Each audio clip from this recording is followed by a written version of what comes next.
പരിശുദ്ധമായ റമളാനിൽ പാപമോചനത്തിന്റെ പത്തിൽ പാപമോചനത്തിനുള്ള പല വഴികളുണ്ട്.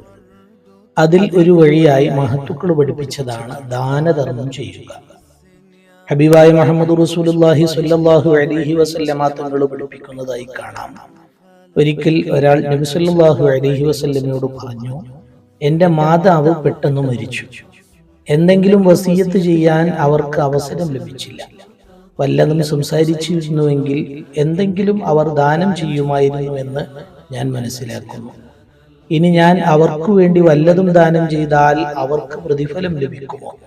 നബി സല്ലല്ലാഹു അലൈഹി വസല്ലമ തങ്ങൾ പറഞ്ഞു, അതെ.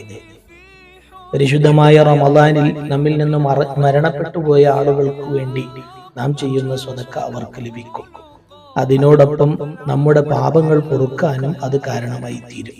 അല്ലാഹു തആല പാപം പൊറുക്കുന്നവരിൽ ഉൾപ്പെടുത്തി അനുഗ്രഹിക്കട്ടെ.